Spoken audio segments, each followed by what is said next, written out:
नमस्कार दोस्तों, आपका अपना चैनल आर के इलेक्ट्रॉनिक झारखंड में हार्दिक स्वागत है। एटीआई प्रो का दोस्तों आप देख सकते हैं यहाँ पे एटीआई 1201 पावर एम्पलीफायर रिपेयर होने के लिए आई है। और ये दोस्तों बिल्कुल नया एम्पलीफायर है ना। और ये दोस्तों हुआ क्या है कि आपको मैं अभी दिखाऊंगा। और यहाँ पे इसका जो ढक्कन है, मैं कस्टमर इसे खुद से खोल के लाया था और खुद से खोलने के बाद वो खुद इसे देखा भी है ना। और यहाँ पे आप भी देख लेंगे, यहाँ पे एक बड़ा सा फिल्टर कैपेसिटर लगा होता है। टोटल यहाँ पे 2 लगा होता है, लेकिन यहाँ पर आपको एक ही नज़र आ रहा होगा। तो एक कैपेसिटर दोस्तों यहाँ पे टूट चुका है, बिल्कुल जड़ से टूट चुका है। तो उसे दोस्तों कस्टमर ने खुद से घर में ही निकाल के रख लिया है ना। और एम्पलीफायर लेके आए हुए रिपेयर के लिए। तो हम यहाँ पे आप देख सकते हैं एम्पलीफायर को बिल्कुल ब्रांड नहीं है, कहीं से भी डस्ट कचरा वगैरह कुछ भी नहीं है, ठीक है। और एम्पलीफायर अभी भी ये चल रहा है, लेकिन इसका जो आवाज़ है वो दोस्तों बिल्कुल ख़राब आ रही है ना। तो इतना ख़राब आ रही है कि आप इसे कहीं पर भी इसे बजा नहीं सकते हैं। तो कैमरे को दोस्तों हम यहाँ पर सेट करते हैं और सेट करने के बाद आपको दिखाते हैं कि इसमें से कौन सा कैपेसिटर लगा हुआ है। और एक चीज़ और यहाँ पर ख़राबी हुआ है, ब्लास्ट किया है हाई वोल्टेज के कारण, है ना। तो उसे भी हम दिखाएंगे आपको। तो वीडियो में जो है सो आप लोग शुरू से लेकर के अंत तक बने रहिएगा। अगर दोस्तों वीडियो आपको अच्छा लगे तो लाइक करके, चैनल पर पहली बार होंगे तो सब्सक्राइब जरूर कर लीजिएगा और साथ में बेल आइकन का बटन जरूर दबाइएगा, ताकि हमारी और भी आने वाली वीडियो की नोटिफिकेशन आपको सबसे पहले मिल सके। तो सबसे पहला हम क्या करेंगे कि ये जो कैपेसिटर वाला जो पीसीबी है इसे हम पहले बाहर निकालेंगे। और ये दोस्तों मुझे अच्छा नहीं लगा, ये देख सकते हैं कितने मतलब आसान तरीके से ये बिल्कुल हिल रहा है यहाँ पर, है ना। सिलिकॉन यहाँ पर कंपनी के द्वारा डाला भी गया है, लेकिन फिर भी ये निकल चुका है। और यही हिलने की वजह से दोस्तों यहाँ पे होता क्या है ना कि इसका जो कैपेसिटर है ये टूट करके बाहर आ गई है ना। यहाँ पर कैपेसिटर सेम वोल्टेज का, सेम माइक्रोफैरड का, सेम वोल्ट का अगर छोटा सा कैपेसिटर लगाती तो मेरे हिसाब से इतना मतलब इनबैलेंस ये होता नहीं। और वैसे दोस्तों भाड़े में चलाने के लिए बहुत सारे भाई लोग इसे ऑपरेट करते हैं, और उठा पटक होने की वजह से और ये कैपेसिटर लंबा होने की वजह से, हिलने की वजह से ये टूटता है अधिकतर, है ना। और इसमें कोई भी सेफ्टी दिया भी नहीं है। तो हम यहाँ पे कैपेसिटर भी लगाएंगे और हम इसे सिलिकॉन से भी टाइट कर देंगे बाद में, है ना। तो यहाँ पे 10,000 माइक्रोफैरड 100 वोल्ट का कैपेसिटर लगा हुआ है। आप ये देख सकते हैं, है ना। यहाँ पे शायद आपको दिख रहा हो या नहीं, लेकिन यहाँ पे मैं आपको दिखाने का प्रयास कर रहा हूँ, ठीक है। तो मेरे पास भी सेम है, केवल साइज़ का फ़र्क है। तो साइज़ से कोई दिक्कत नहीं दोस्तों। पावर मेरा भी जो हम अभी इसमें लगाएंगे ये भी हमारा बिल्कुल सेम पावर का ही है। तो कोई भी एम्पलीफायर रिपेयर करने से पहले दोस्तों आपको ये जानना है कि आखिर ये इसका काम क्या होता है ना। और इसके वजह से आवाज़ ख़राब हो रहा है या फिर कोई और प्रॉब्लम है, तो सबसे पहले आप जान लीजिए दोस्तों, ये जो हमारा कैपेसिटर है ये हमारा पावर फिल्टर है ना। और यहाँ पे आप लगाने से पहले आप इसमें मार्क देख सकते हैं दोस्तों, मैं आपको दिखा देता हूँ जूम करके। ये देखिए यहाँ पे हमारा माइनस पॉइंट है, ठीक है। तो माइनस पॉइंट में भी यहाँ पे एक लाइन दिया गया है, ठीक है। ये हमारा माइनस है इधर, तो एक माइनस और एक प्लस, इस तरीके से इसमें सीरीज करके पावर सप्लाई बनाया जाता है, जो कि हमारा एक प्लस सब वोल्टेज के लिए होता है और एक हमारा माइनस वोल्टेज के लिए होता है।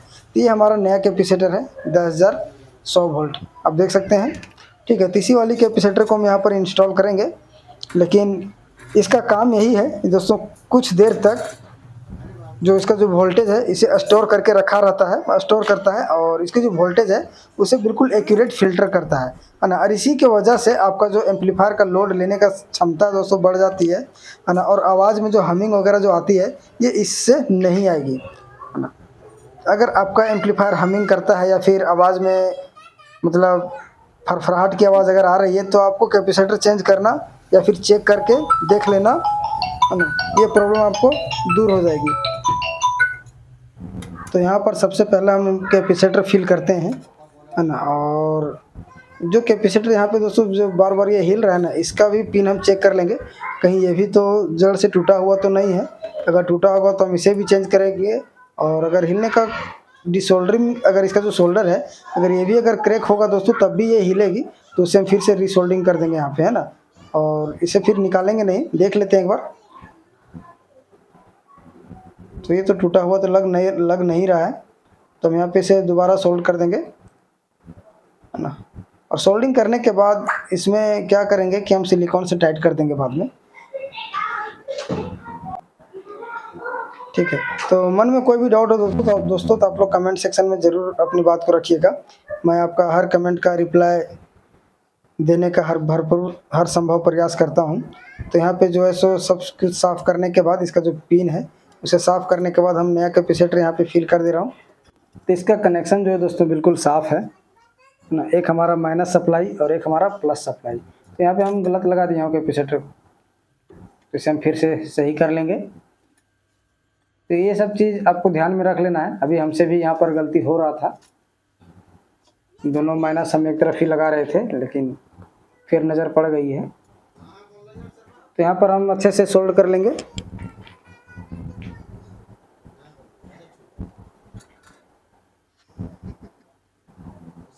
और इसके अलावा भी दोस्तों अगर कोई और प्रॉब्लम इसमें होगा तो उसे भी हम रिपेयर करेंगे।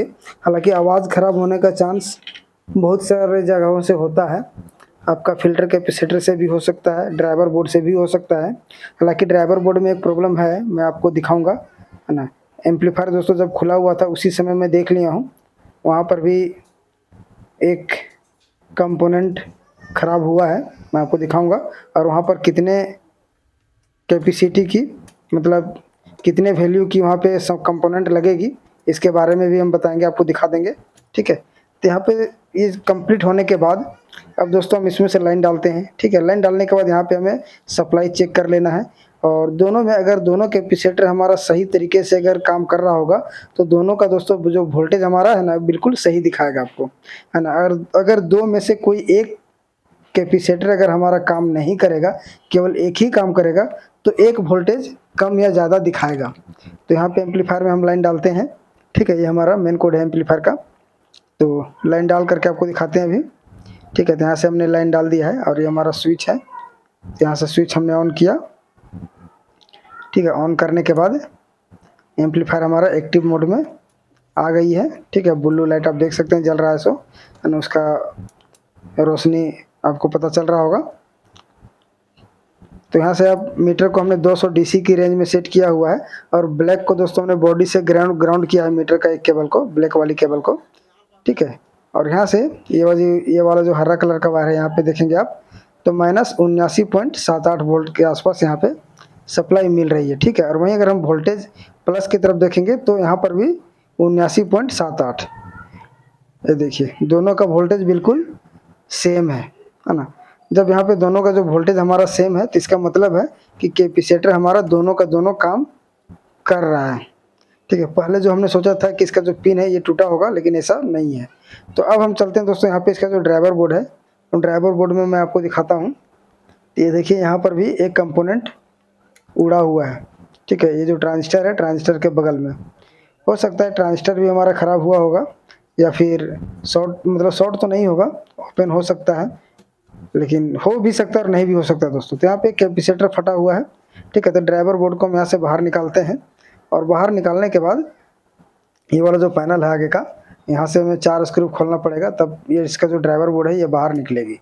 ठीक है, तो यहाँ से दोस्तों वीडियो को हम थोड़ा सा फॉरवर्ड कर देंगे ताकि समय ज़्यादा आपका हम नहीं लेंगे। और मन में कोई भी डाउट हो तो आप लोग कमेंट बॉक्स में ज़रूर अपनी बात को रखिएगा दोस्तों। और वीडियो अगर आपको अच्छी लगी होगी तो लाइक ज़रूर कर दीजिएगा। ठीक है, तो यहाँ से वीडियो को हम थोड़ा सा फॉरवर्ड करते हैं। उसके बाद दोस्तों बहुत सारे भाई लोग अभी एटीआई का मशीन खरीद रहे हैं, है ना। ठीक है, बहुत अच्छी है, लेकिन दोस्तों आप लोग कमेंट बॉक्स में ज़रूर बताइएगा कि इस एम्पलीफायर से कितना एचएफ चला सकते हैं या फिर कितना हॉर्न चला सकते हैं। ठीक है, क्योंकि बहुत सारे भाई लोग इसे एचएफ चलाने के लिए ख़रीद रहे हैं, डीजे वाले भाई लोग जो हैं सो एचएफ चलाने के लिए ख़रीद रहे हैं। तो मैं आप लोगों से एक अपनी बात को रखता हूं, जो कि मैं आप लोगों से एक सवाल है कि कमेंट में आप लोग ज़रूर बताइएगा कि इसमें से कितना एचएफ चल सकता है सो।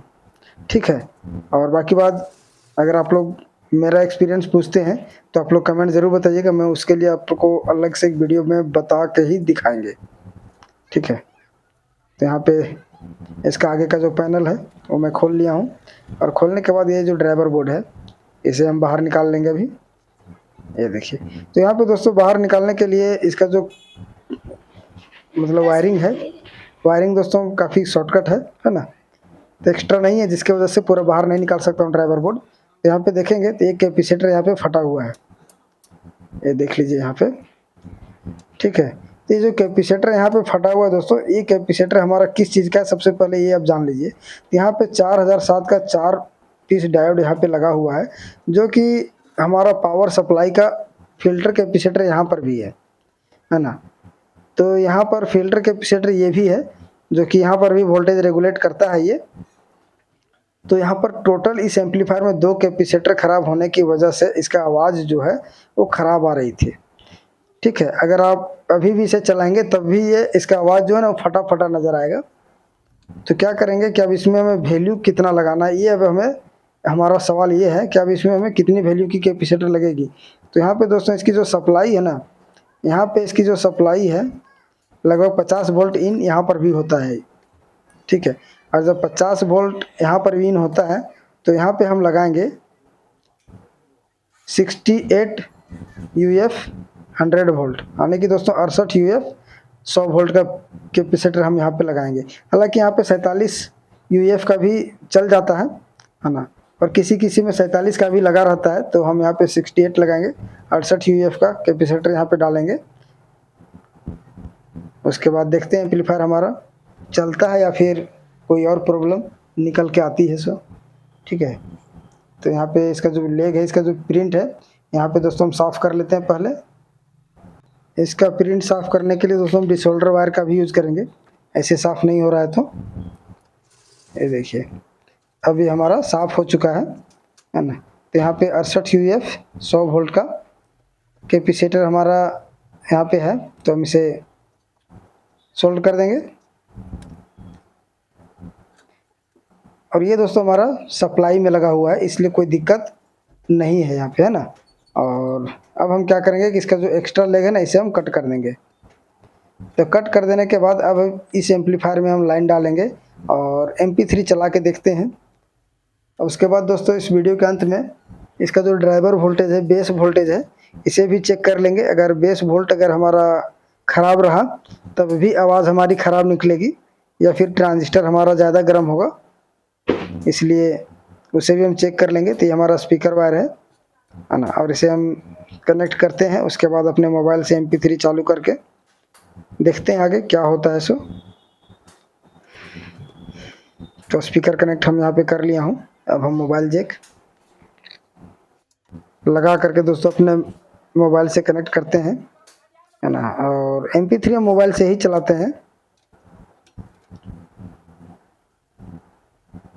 तो यहाँ से अपना मोबाइल हम कनेक्ट मैं कर लिया हूँ और एम्पलीफायर में लाइन इन करेंगे। तो यहाँ पर एम्पलीफायर में दोस्तों लाइन हम यहाँ पे दे दिया हूँ, है ना। और लाइन देने के बाद आप यहाँ पे आवाज़ में आप थोड़ा सा गौर करके सुन लीजिएगा आवाज़ कैसा आ रहा है सो।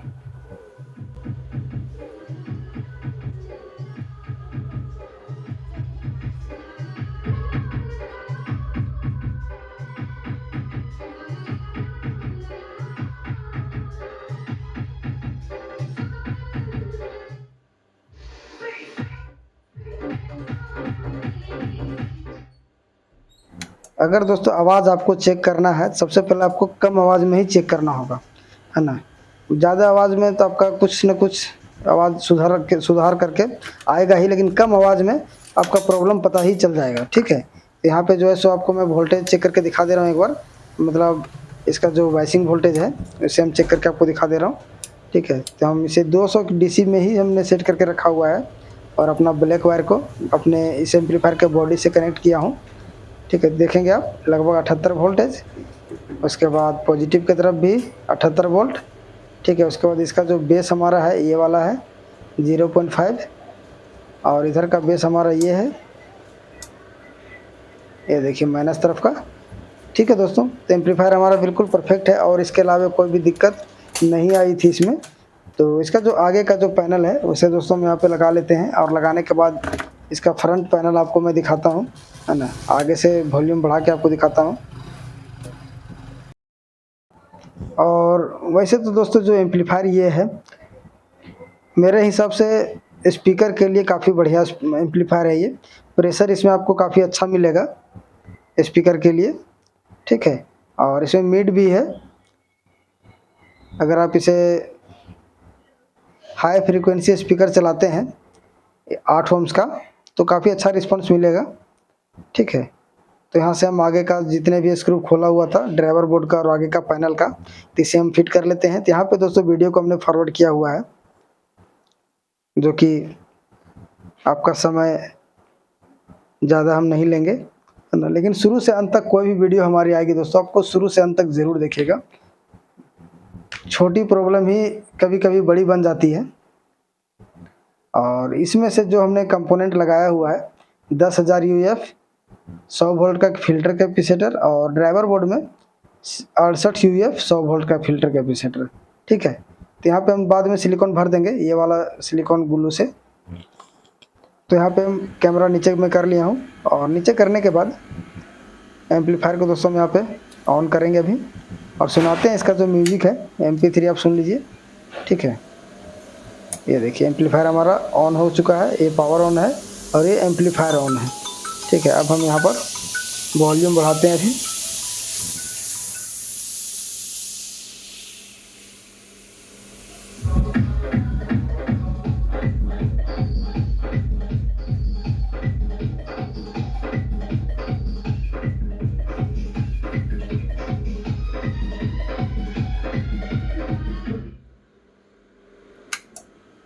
तो ये छोटी सी जानकारी थी दोस्तों, आप लोगों को कैसी लगी है ये कमेंट सेक्शन में आप लोग ज़रूर बताइएगा।